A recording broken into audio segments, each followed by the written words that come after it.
cartoon. That would be great. He's got like the glasses that are notes. Love it.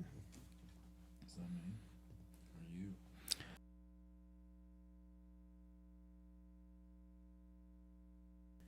Hey everybody, welcome back to the Legends of Tomorrow After Show. That's right, the Legends of Tomorrow has its winter premiere, and that means we're back as well. We're breaking down Raiders of the Lost Ark.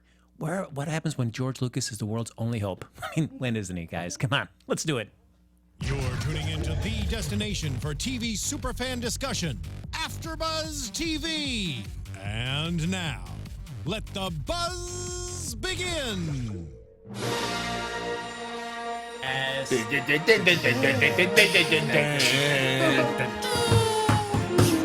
Hey everybody, welcome to the Legends of Tomorrow After Show. That is right, the winter premiere is here, and we are back. Larger than life, yes. Like the Backstreet Boys. We're back. Right? Just like Exactly. this. That's exactly what I thought of too. Backstreet's back. All right. Hey everybody, I want to hear us, Frank Moran. You can follow me on Twitter at HappyGoJackie. Hi, I'm Dave Child. You can find me on Twitter at MrDaveChild because I'm a Mr. Dave Child. Dave, hi. I'm not rusty at all.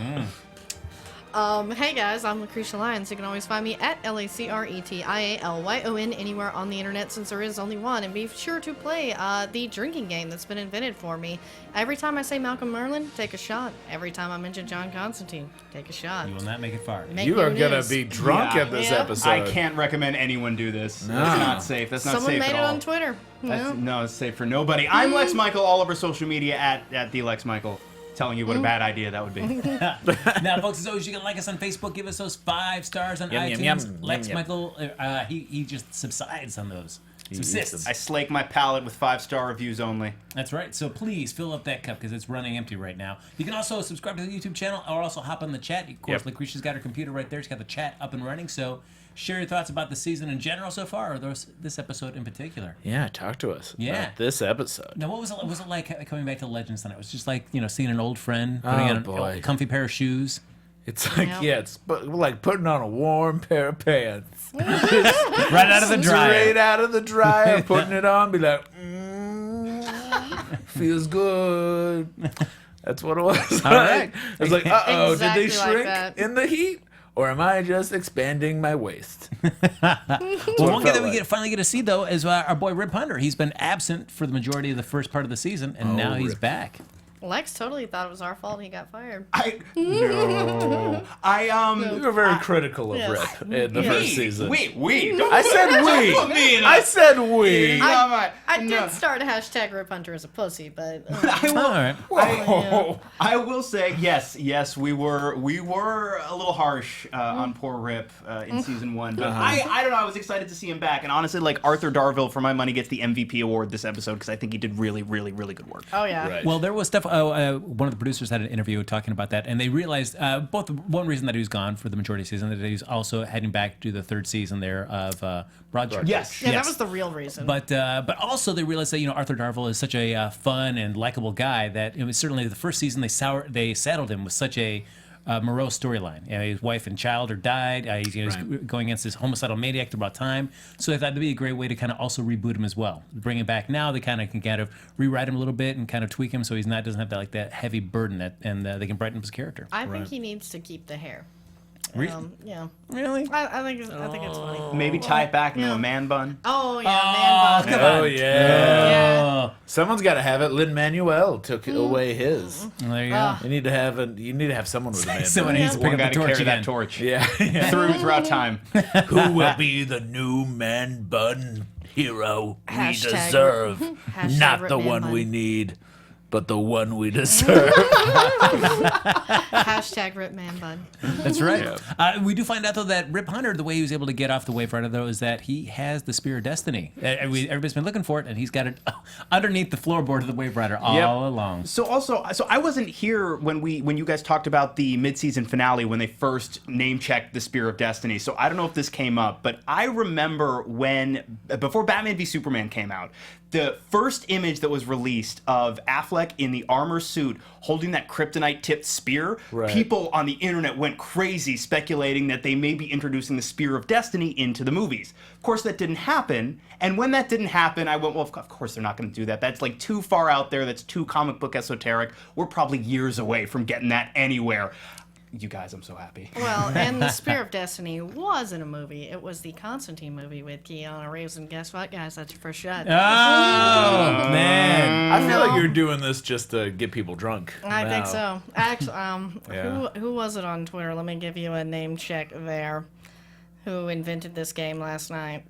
Because we just kept talking about it. We'll look Give a for name it. check and then Yes, also yeah, just a little bit. give him a reason to I got a drink lot of too. tweets. I think it's interesting that they're going full, got Jesus and everything. Yeah, that's good. They Jesus fully blood embrace that with the whole- Spear of Destiny. They're not like, they're not shying away from magic, the magic blood. Well, and that was, I feel like, Frank, you would know this before I would, certainly, but that was part of the history in the books as well, no? Yeah, and that was the whole reason that Hitler wanted it. And as I was telling those guys back in the fall finale, that was one of the reasons that it prevented people of like Superman, Green Lantern, Spectre, Dr. Fate, all those people of extraordinary powers to be able to attack Nazi Germany and stop it right away, because the Spear of Destiny would corrupt them if they got too close, and they would turn over to Hitler's side. And I'm just like, are we gonna get Spectre or Dr. Fate? Because I've been hoping to see Spectre Spectre. forever. And I've then, been wanting Spectre for a while. and then Dr. Fate was teased in the Constantine show. All right, and then at We the Cammy. Thank you for inventing this game. And what do you have to say to Weeda Kimmy right now? Yeah, drink. Two. That was two. That was the second one. There you go. Drink away the pain. We also have one person that's been struggling with something over the fall finale as well, was Mick Rory. He's been seeing Snart. Right. And so he finally comes to sign. I'm glad they didn't. Again, getting better about not dragging these out so much. Comes to sign in his own Mick Rory way. Well, it's not so much Stein stumbles across him having an invisible He discussion. was saying alone to a room, I love you. Yeah. You're my best friend. I love the idea of I'm just going to be in a room by myself next time I say that. And just see if just have someone walk in like, oh, I was just talking to an invisible friend who's dead. It does seem so weird though, because every other interaction that Mick has had with the Snart hallucination, time ghost, whatever we're going to call it, has been kind of antagonistic. He's always been kind of like, jabbing it. And then this time, it's the one time where he's like, I love you, man. And my best friend's like, what happened to this one? Yeah. What was happening in this? In this like? Bliss Vision. They were gonna make out. I think. Yeah, was he shirtless and be Yeah. like, why are you still on the ship, Rory? Was that him rowing? That was him. No, you know what? That was him breaking rocks. I don't know why. Why was he breaking rocks? Or like ice tubing stuff. I don't know. Raking? Maybe he's raking. He's an invisible specter. He could be doing what? Maybe he's gonna come back as the specter. Ooh. No, I doubt it. But the wrath of God is. And I figure when they did that with Hal Jordan, they brought him back as a Spectre. That was not well received. So I feel like taking an established character and then making him then the Spectre, that you're almost like you're Right. taking two characters for the price of one. I didn't mind Hal Jordan as the specter. That was them just trying to like smooth over the parallax stuff. I wouldn't want to lose the giant parka. Is my big thing. Right, but if Really it's like a pulls them green together. parka, a giant Spectral green parka. and he's Split like, the difference. I like it actually. I'm Take the it. Gotta wrath keep the of fur on God. So Nate does figure out, though, with the help of Amaya, that the amulets are not really two amulets. We find out at the end of the fall finale that they're actually both joined together to make one amulet and make a huge compass. Like in every movie with amulets in them. That's right, man. Yeah. And There's no just one amulet. There's always two amulets. Even when you're best friends, it's one piece of a heart and another piece of a heart. And it leads that. The medallion is tied with the spear, so the medallion draws you to the spear. Or, as Sarah wants to call it, the Holy Lance. There's always that debate. Holy Lance. Do you call it the Spear of Destiny? No, I'm going to keep referring to it as the Holy Lance. And I like Nate that. finally name checks our trio of bad guys. They're calling the Legion of Doom. Yes. Okay, so he says he's naming them the Legion of Doom, and this is something that I always find annoying in a lot of these superhero shows, because they always need to have one dorky guy be like, it's okay if I say it because I'm the big dork, so I can call it the Legion of Doom. This But show is too. yeah, but he says it in this one, it's based off a Hanna-Barbera cartoon from his youth, which means the Super Friends exist in this universe, but as a Hanna-Barbera cartoon. Yes. So presumably then, based on the timeline as we understand it, in the timeline we're following, presumably Superman wasn't a character on Super Friends, right? or maybe this it version. was, but it was only a character, and the same That's with true, all the other characters. Because Supergirl's over in the other pocket Different universe Earth, where yeah. maybe all of the Super Friends are real. So Right. the Flash was also a cartoon then. This gets Yes. very complicated. Unless maybe their Yeah. universe. Maybe I like to see just the Super Friends from their universe, and there's no Flash. No Flash, no Wonder Woman, no There Green could Lantern. be Wonder Woman. There Yeah, could be Green Lantern because they don't exist. That's true. So it could just be a different Super Friends than we know. Very true. But The the Legion of Wonder Doom, Twins though, are still there. I assume no Lex Luthor though in this version of the Legion of Doom. Maybe as well. maybe there's a Lex Luthor, but no other characters that kind of we've seen. No Gorilla Grodd. There's got to be Toyman, like that version of the Toyman. Oh, but there's not. Well, yeah, because we haven't seen the Toyman in this universe, so it could be Right. the big marionette kind of looking guy. I always like that version of the Toyman. He was great. Yeah. And Solomon Grundy. Let's get him going. Yeah, born on a Monday. Yeah. So speaking of that, though, our Gotham Legion of doesn't Doom count. is now back in 1967 because that's where they figure out where everything leads. And they are. I do like where we start up there on Hollywood Boulevard. Malcolm and Dart strolling down. The two of them together, I really like that there's a clear hierarchy that's formed, and Eobard Thawne, Reverse Flash, is clearly the leader, and immediately under him are Tweedledee and Tweedledum, and they function essentially as one unit throughout this entire episode.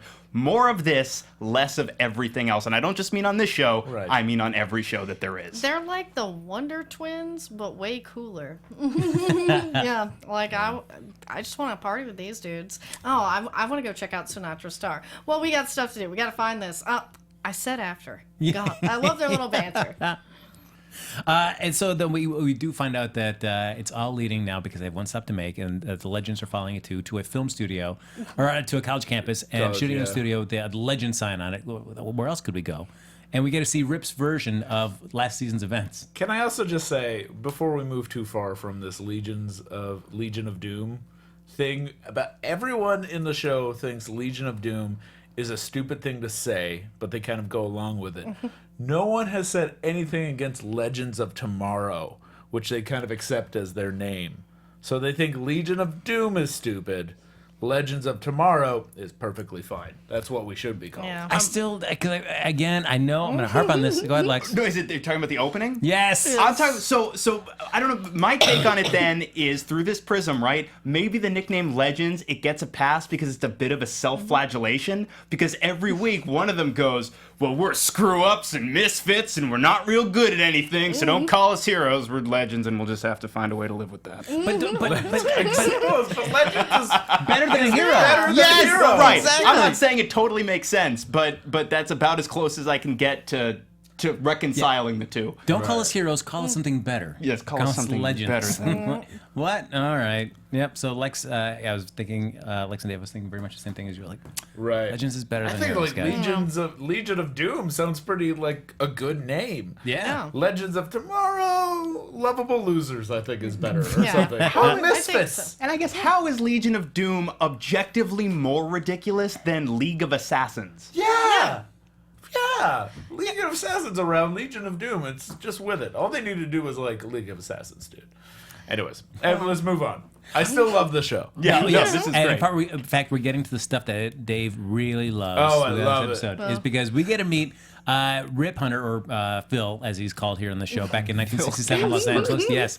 His camera operator is none other than George Lucas. Then G. Lucas. Camera operator / prop master? Yeah, Yeah, I guess he so, does yeah. a lot of stuff. Well, It's a it's college film production. school. Yeah, it's a Yeah. student production. No, but I like that. I like that he's pulling multiple jobs in the set. Yeah.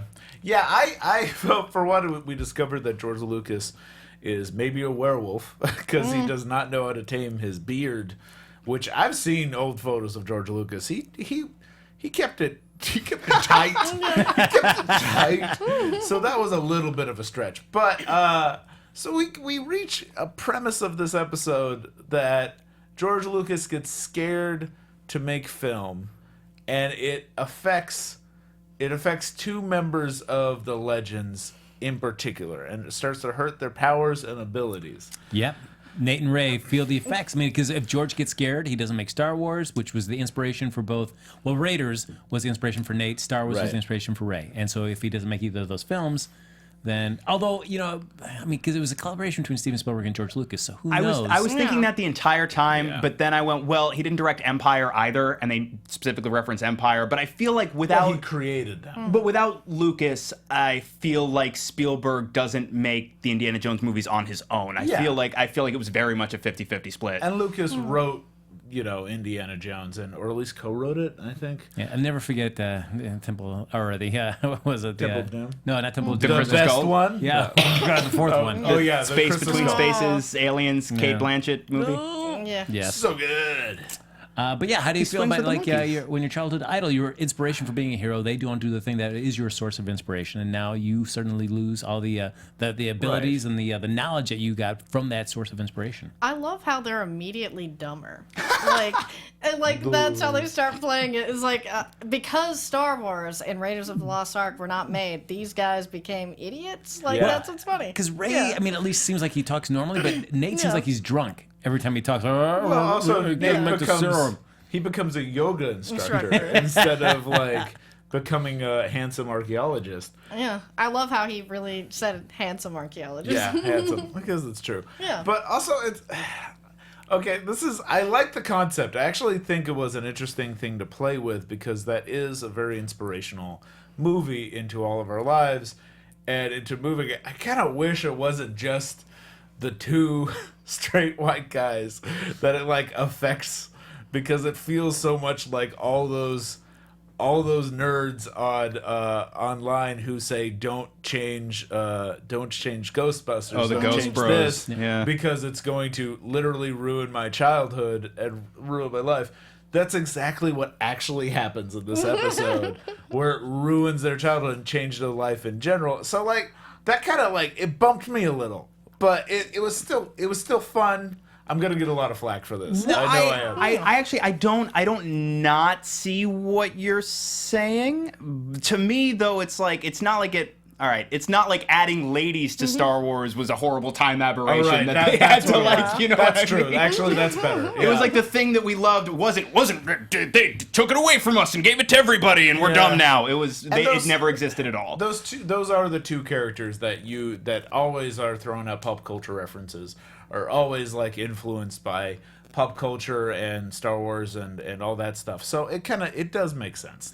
Now, other than Amaya, because clearly she's coming from the past, do you see anybody else from the present day Legends team having watched Star Wars? Yeah, I think Jax has. Yeah, and Stein probably. Yeah, Stein has too. Yeah. Yeah. But I mean- also, Stein is older too, and I can't imagine that it would have been as prevailing a force in his Yeah, life. it wouldn't have changed his life. He would have been what? I don't know how old We kept he was. flashing back to him in college, but I don't remember how old he was supposed to Yeah. That was supposed to be the 70s, and he was in college, so he probably was in his 30s when Star Yeah. Wars be. came Okay. out. Something Yes, like that. there's an Ewok theory from How I Met Your Mother as to how old a woman is by her opinion on Ewoks. Really? What is that? Basically, if you don't think Ewoks are cute, you were too old when you saw the Really? Return of the Jedi, so Fair you're too enough. old for Barney. And And how do you feel about Ewoks, Lucretia? I like Ewoks. Oh, all right, so then. Cute and I'm not adorable. too old. There we go. I also like Ewoks, Yeah. if that means anything. I don't know. You're a furry. Well, yes, but that's besides the point. That's not what I'm talking about here. We don't have to talk about my character of Barnabas, the sly fox that will creep up on you. Oh, watch out for Barnabas. He's up to hijinks. Barnabas needs to join our panel next week. You don't want to meet Barnabas. I did love how Rip pretty well throws it at Sarah about, a woman hero. Get with the times. Oh, yeah. Right, So they do call it out, and I love how that was so relevant to today as well. Let's give it also up for Arthur Darvill, because when the Legends and the Legion of Doom try to each get Rip at the beginning, the police show up, and so stop it, everybody flees, and the only one that gets arrested, though, is Rip, and his scream as he's being arrested. That was amazing. I was like, what is going on? He kind of seemed like the old Rip to me. He didn't seem like... He was kind of a pussy. Yeah, he was. It's not so much that. I don't know. It's just he's always been kind of a guy that's been trying to shoot a gun and it doesn't quite work. Or maybe he hasn't.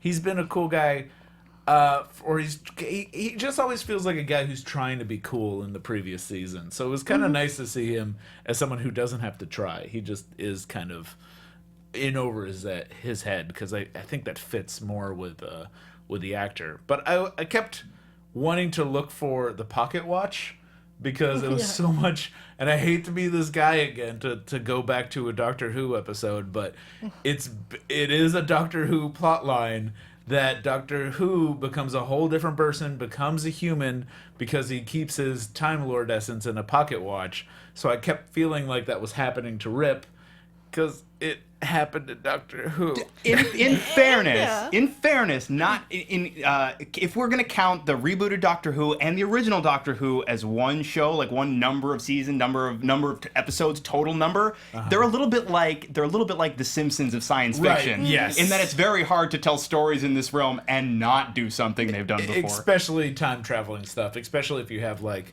someone who's a professional time traveler. Yes, I think that's true. Yes, and Umberto Lasagna, apparently I'm hungry. Lasagna makes sense. Wants to say #MessyDave 2017. Messy Dave? No, Oh, because I haven't shaved. Is that why? I was just like, it keeps popping up. I'm like, oh, gotta mention it. Okay, cool. #MessyDave 2017. Dave's All trending. right. Apparently I'm messy this I year. will.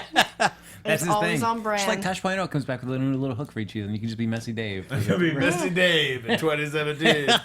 I'm not trying anymore. But we do find out that George Lucas has become, as Martin Stein says at the beginning of the episode, a so-called aberration. So we do find out that he heads back to Modesto and becomes the insurance salesman of the year for both 77, 80, and 83. It's a good run. Yeah, look at that. Just so happens. He really got inspiration those years of the release of the original trilogy. Go figure. Oh, who would have thought? So they need to fix it. So of course you're going to send Nate and Ray and Amaya as the the safety net over there, because Nate and Ray really can't speak without really totally like, you got to do it, George. You got to be a movie director. Yeah, she has to be the babysitter to those nerds. Like, keep them on point. Like, Yeah. Yeah. So they need him because they also find out that from Rip that he split the Spear of Destiny. And he gave part of it to George to use as a prop in the film. And we do see, as George quits film school, he dumps it down a dumpster. So as he makes his way out before he gets stopped by Nate, Ray, and Amaya. And they talk him back into it. But as they walk back into the campus there, of course, Malcolm and Dark are right there to get the drop on him. Yeah, I do have to say, I kind of love the moments in this episode where it's mirroring Star Wars, or they have to... First you have You're Our Only Hope, George Lucas. That was kind of nice. And then you also have when they have to dive into a dumpster in order to find the Spear of Destiny, and then the dumpster slowly closes. And they have to brace it with something. It was kind of nice. I liked it. Well, so in an episode full of references, what's just clicking finally that should have clicked immediately, we kept commenting on what terrible shots Dark and Merlin seem to be with these laser weapons. Stormtroopers. They're stormtroopers. Because it does seem like, they're trained in all these League of Assassins stuff, but they never learned how to shoot. And that's, I guess, the inspiration for stormtroopers. yeah. Right. Yeah, because Ra's al Ghul didn't have laser guns, guys. Yeah, How are they that's gonna true. That was use my them? first argument Yeah. was, well, I'm sure the kickback on laser guns is pretty intense, and they very probably different. have to learn how to correct for that. Or maybe there's no kickback, and that's what they're not used to. Yes. Yes. It is interesting, though, that Malcolm decides to embrace the laser gun for this episode as opposed to just using the bow and arrow that he's so comfortable with. You would hit them with the bow and arrow. Yeah, so that's, I guess, like, guys, I got to make sure I don't hit them. So let me take this laser gun for this episode. Right. So it comes to our heroes are thrown into the trash compactor. Right. Doors are closing in there. But we get Sarah and Jax. I like Jax this episode. He was doing a lot of butt kicking without the part of Firestorm there. Yeah. Yeah, and I like that he knew the little Sunday school bit. He's like, Jax apparently has the church knowledge. I like that. That gives him something to do, too. Yeah. Yeah. And kind of more of a backstory, which is kind of nice. And we keep Ryan Craig in the chat, and there were a few others mentioning we forgot about the Vandal Savage shade earlier. Oh, that Yeah. was That was fun. where he just didn't Yeah. this is a terrible. I can't get this guy to be a great villain for me. I would quite like to have seen the finished product, whatever this film was going to be. Right. They need to do it. This Because like it was late about 1960s. the Spear of Destiny, yet it had Vandal Savage in it, too. Right. Which is interesting. So why was Vandal Savage in it if it's about the Spear of Destiny? But it's also kind of a hodgepodge of what his unconscious is Right. kind of bringing up. So So we get our. Then we have a great moment there where it's almost like Tinkerbell bringing her back to life. You got to make George Lucas believe. What do you want to be, George? That he really wants to direct. What I really want is to direct. And then immediately, and then immediately it steals up. The music swells, and I'm like, this is the best show of all time, you guys. Yes. It really was, because just the immediate steal after that was like, oh. And then this is what inspired the trash compactor scene.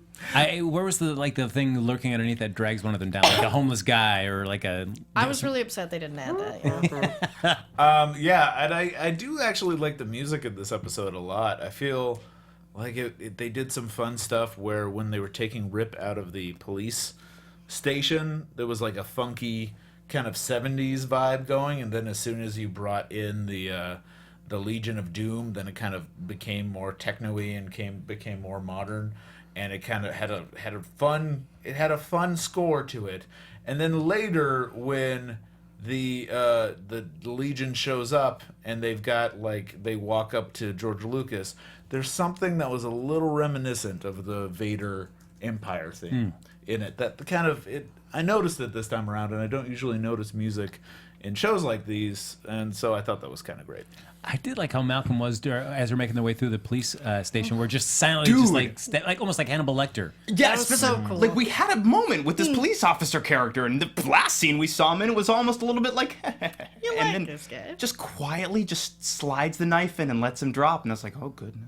Yeah. Oh my god. That was pretty cool. There you go. I think that was just for you, Lacretia. They wrote that for you. Just for me, and just for this drinking game, guys. Malcolm Merlin. Just throwing out names at random. Gallo Kent says someone should have been in the slave girl Leia attire, and I was like, my vote is Nate.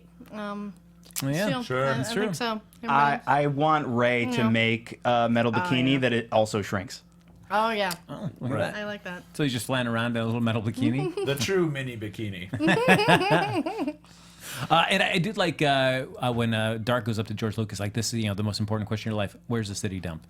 And just like kind of like really building up like this is the most important thing we're gonna have to ask. Well, where's the city dump there? But we have a big battle there, and Rip kind of impersonates his old self after a little pep talk from Gideon, and looks really cool for a second until he tries to fire his gun. Then he can't fire it. But that's instead like the most on-brand thing that could have happened. Yeah. It was so Rip. Yeah. That's so Rip. Hashtag that's so Rip. And the other thing too is Reverse Flash shows up because after they get the Legion Doom gets their butt kicked, he shows up at the end, and I don't understand why when Thawne shows up, he always has to take off the hood. He'll stop and then he'll just take off the hood. Like, just keep the hood on. You're cool. You look Well, cool he with that doesn't on. have to hide his identity But- for those people. Yeah, but he'd look awesome with the hood on. Why would you take it off? He's vain. He's like, I'm a pretty good looking dude. Gotta show off the hair. You can't mess up the hair too much. The other thing that I'm really loving that from the end of this episode, or the climactic encounter towards the end, is how many times you can blow the three of these guys up, and they just keep like getting up and coming back and blow them up again. Yeah. It's great. They're like weebles, they wobble. They but wobble, they yep, fall but they're not over. going to fall down. Never fall down. So, unfortunately, during the whole big calamity, when Wave Rider starts shooting around there, Reverse Flash takes away Rip. But at least the Legends get the spear and the amulet. By the way, before we go too far, please hashtag Evil Weevils. Yes, Hashtag and Evil Weevils. Umberto Lozano is Rip is hashtag Messy Dave 2017 hashtag alternative facts. Cool. Yep. Ooh, we're getting political all of a sudden.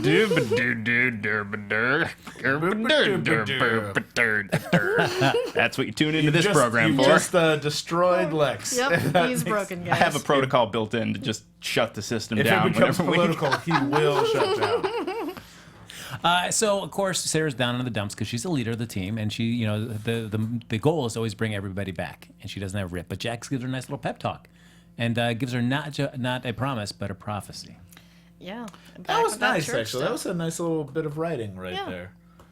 I like that. Yeah, it was nice to little, see. like- Just knowing that it's the way that Jax was building up Sarah there. Like, once you want something, Yeah. nothing will stop you from getting it. Well, and it's a great way to give him a moment of significance because he did spend a lot of this episode on the ship hanging out. Yeah. Right. Yeah, I gotta admit though, what I want to see is a little bit of different variety because it seems like anytime that Dark and Sarah are around together, they're the ones always fighting, and it just seems like All right, we got it. I'd rather see him mixing it with some other members of the Legend, because that seems just... I feel sometimes like, one does better than the other, and sometimes the other one does a little bit better. And but I feel like okay. for that, you basically have to somehow sideline Sarah, because it does make sense that if they're all in one place, Dark's the first person she's going to make a beeline for. Right. I also kind of want there to be more of a difference between Dark and Merlin, because like They really felt like Yeah. one person in this Yeah. episode, which I liked. it was fun to see, but I think that's fine when they're hanging out, Right. and I love that moment that's in the elevator when you just see them together with the gun and you just hear a little bit of elevator music.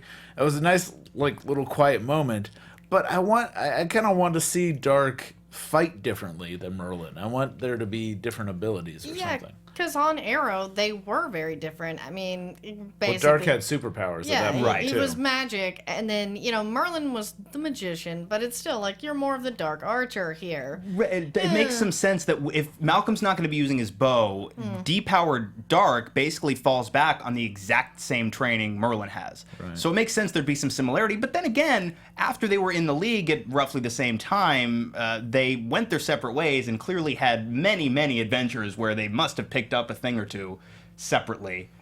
So, Yeah. Yeah. Or, and also Merlin's got a robot hand he's not really doing anything with No. except being a hand. Yeah, he needs to get some like attachments and stuff. Yeah, I like, mean, even on Agents of S.H.I.E.L.D., he has like sometimes a shield that pops up Yeah. or he does some stuff with it. Yeah, get that going. knows Talk to to do. Phil Coulson.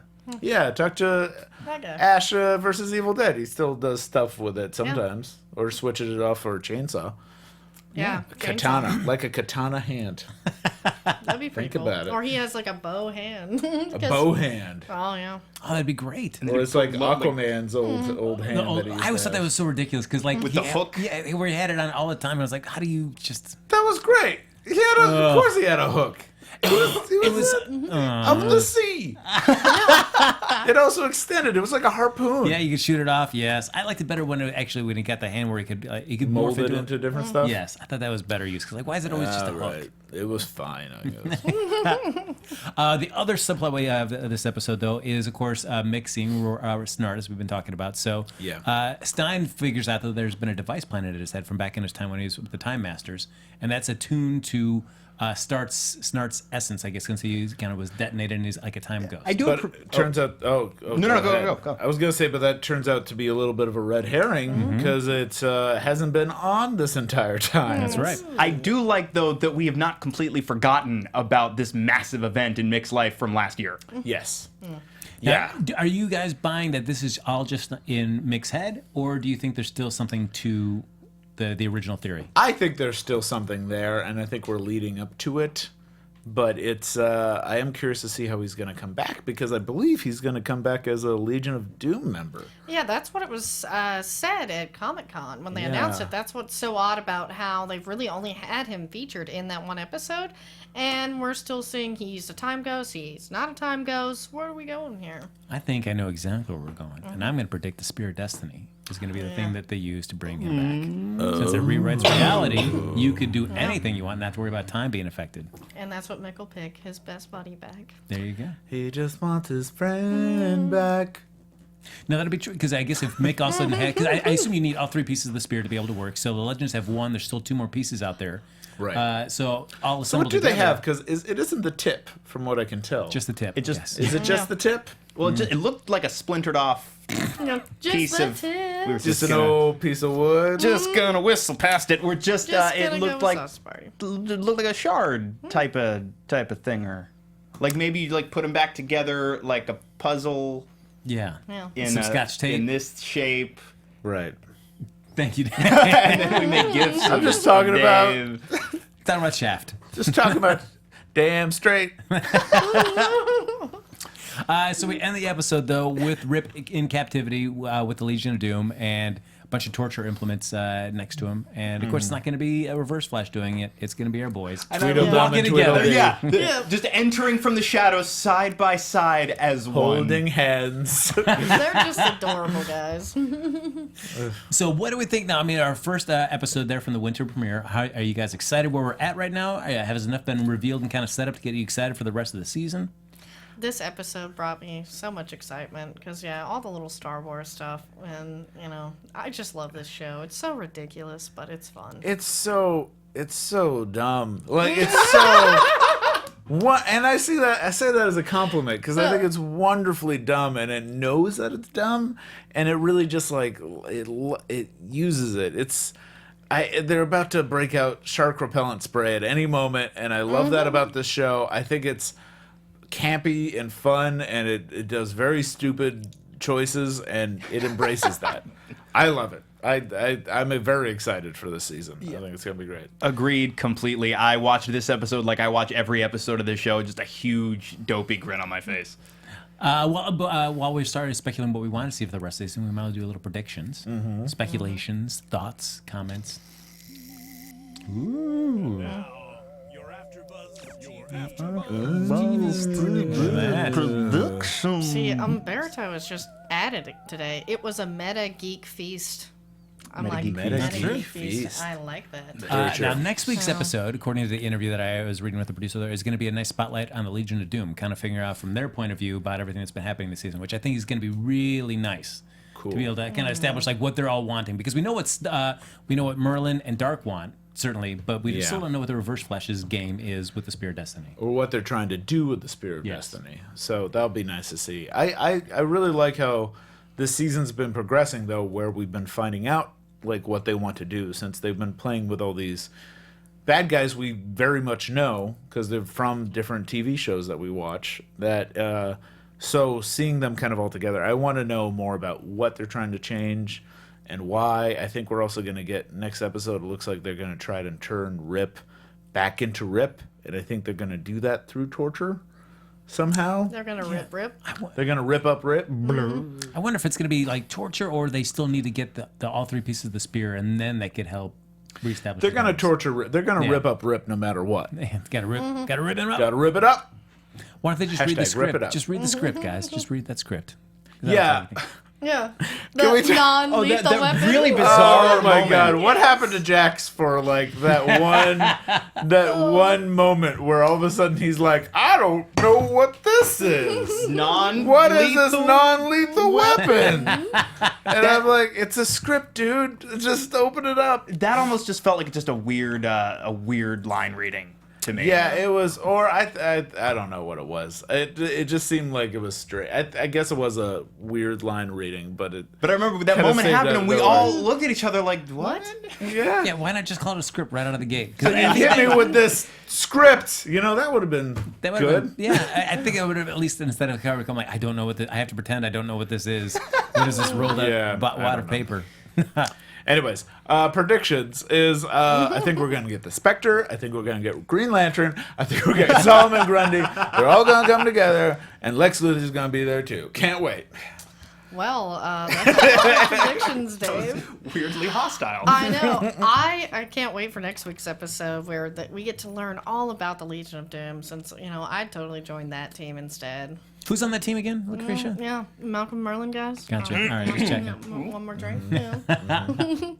But yeah, so, because we kind of know what they want to do, but I really want to see, them really think about their future and if they could change it, their feelings and their thoughts. You want to find out? Really want to look into their feelings. Yeah. I think that'll be interesting. But I'm with you. I love these characters, these villain characters specifically, and specifically these three villain characters. I always want to see more of them on the respective shows that they are typically a part of. So the idea that we may be getting to spend most, if not all, of an episode next week with those characters, it's like somebody just sent me a memo that says they moved Christmas to my birthday, and I win the lottery every year on that day. Wow. Well, look at you. I'm pretty excited. It's going to be a good week. Well, the producer also said that even though now we know what kind of the agenda, or the Legion of Doom has kind of revealed themselves, everybody knows what the deal is, they're still going to do a mixture of the mythology episodes, but also just like those singular one-offs where they're just going back to handle time aberrations. So one's going back to Camelot. We saw Ray back there at the beginning of the season, where they're going to go back there, and I'm hoping that means we can get to see the Silent Knight, which would be cool. Yeah, and I love, I've seen some pictures from the Camelot episode of Ray and Nate and their little nerds of the round table, what'd you say? Yeah, their little outfits. Could we also maybe get Etrigan? Ooh, that would be a nice pull. I would assume that Etrigan would be somebody they're holding for the Justice League Dark movie. Probably. That we just went to the premiere? Well, the live action one that I Guillermo del think. Toro is still coming back? I think Doug Liman's directing it now. Yes. Okay. But Constantine is all over the board. He's still, now they're doing the animated show on CWC. Does it count when I mention Constantine, or only does. you? Yeah, we're gonna count it in the strength game. So, but he's still in play in a sense somewhere. So maybe the rules are a little more flexible when it comes to the DC Dark Universe characters. Right. And Ray Chase is available, guys. I talked to him yesterday about that. Oh yeah. Yeah. No, I would love it, because why not? Why not introduce your version of Etrigan right now? That would be really cool. You could do it. If 5 years ago, I would have said there's no way to do Etrigan on TV. But now, in a world where we've got King Shark, Gorilla Grodd, Martian Manhunter, I mean, keep going. You could do it now. It'd be fun. Right. You'll just have to be a little limited with when you see him in full demon mode. Well, it'd be like how John Jones is making every excuse under the sun week in and week out why he can't go in and turn into a Martian. Because that Right. sun he can't survive under. Oh, that planet's got poison atmosphere. But it's doable. Cast a super charismatic Jason Blood, and people will forgive you for only turning him into Etrigan sporadically. Yeah, just as long as we see a little bit of yellow demon. You know, A little bit. Just pie in the sky wish for one character. We're certainly not going to get probably the odds of getting a big ticket DC character in, or pretty minor. But some other obscure, maybe DC character you would love to see pop up this season as we round up for the winter finale. This season, I mean, I don't think it's going to happen this season. I want to see Swamp Thing on one of these shows. Oh, yeah. That would be amazing. Yeah, I think that would be a little tough. I don't think it's going to happen, but I so badly want to see Swamp Thing on one of these you need to shows. explain Swamp Thing a little bit to have Swamp Thing show up. But... Sure, And Ray sure. Wise should definitely take part. But in a universe where now magic is such a well-established thing, True. the door is open. Yeah, you'd have to explain like who Alec Holland is, maybe, but you could have Swamp Thing show up and have it be something that they're like, what's going on? And somebody's like, well, Damien Dark had magic and stuff, and they'll be like, you're right, let's move on. Yeah. Dave? I'd love to see, Blue Beetle and, it would be really nice if I love the current Blue Beetle, too, which would be kind of fun to play with, but I think he's probably more of a Supergirl character for him to show up on the Supergirl show, but still, it would be nice to have a Blue Beetle somewhere and, of course, with the Booster flying Gold. bug? Yeah. See, what's frustrating, though, is Ray was initially supposed to be Blue Beetle. Brandon Ralph was supposed to play that, and then they changed it to the Atom for some reason. Always happens. Yeah. Owlman and the Atom. Lucretia? Oh, God. There's just so many. And maybe Felix Faust. Because, we're getting into magic, Let's get some villains. Yeah. I would go with either Dr. Fate, Hawk and Dove. I think that'd be Okay, awesome. all right. Yes, I can see them doing that. I think they could work. That's a nice pull. Okay. And Blue Devil. Yeah? Yes. I think that could be done. Yeah. Yeah. Maybe. Yeah, because Dr. Fate has been teased so much, like in the Constantine show, and in the little Justice League cartoon movie, the Justice League Dark. So, they just keep showing that helmet. You got to put it on somebody. Yeah, we saw it on Smallville. If you can do it on Smallville, you can do it better now. If you're gonna do magic, I always like Deadman too. Yeah, Deadman. That's a great one too. See, Yes. Timothy Oliphant as Deadman is something that I want to make happen. Yeah. That's a good. That's a nice casting I choice. think Deadman would be a number Yes. 2 for me under Swamp Thing, and I'd try to get Oliphant to do it, because I can do that. Yeah. Okay. He'll listen to me. Lex has got connections. Tim, get on it! In fact, folks, why don't you hashtag us there with the Legends of Tomorrow and let us know what you think would be a cool character for the show to add this season if wishes were fishes, right? Sure. Sure. Sure, Isn't that the yeah. expression? Wishes Aquaman were had a hook fishes? for a hand. Yeah. Wishes were fishes. All right, folks, that's going to do it for this episode of the Legends of Tomorrow After Show, though. But, the fun's not over yet, though, because you know what? You can still like us on Facebook. Give us those 5 stars on iTunes. Lex, how is your glass? It's like half there. I'm going to get thirsty pretty soon, though. All right, get to work, folks. You can also subscribe to the YouTube channel, and thanks, everybody, for hopping in the chat. Thanks, everybody, for also suggesting that really cool drinking game. You're probably unconscious now by this point. But as you wake up, finish watching this show, and then join us back here next week. But if you want to continue the conversation with us even after the show's over, Lex Michael, where can they find you? I am all over social media at the Lex Michael. And I'm Lacretia Lyon, guys. You can always find me at LACRETIALYON anywhere on the internet, since there is only one. You can find me at MrDaveChild or DaveChild.com. Because my name is Dave Child. Don't forget hashtag MessyDave 2017. Great. I love that that's going to be a thing now. And you I'll can follow- shave next time, guys. Don't you do it. Don't you do it. I've been messier, for the record. My hair's been bigger. Sometimes I come and I just have sauce all over my shirt because I just had a big spaghetti dinner. But thanks, guys. And you can follow me on Twitter at HappyGoJackie. That's going to do it for this episode of the Legends of Tomorrow After Show. We'll see you back here next Tuesday night with another edition right here on AfterBuzz TV. From executive producers Maria Menounos, Kevin Undergaro, Phil Svitek, and the entire AfterBuzz TV staff, we would like to thank you for listening to the AfterBuzz TV network. To watch or listen to other after shows and post comments or questions, be sure to visit AfterBuzzTV.com. I'm Sir Richard Wentworth, and this has been a presentation of AfterBuzz TV. Hashtag Messy Dave. Shut up, guys. The views expressed herein are those of the hosts only and do not necessarily reflect the views of AfterBuzz TV or its owners or principals.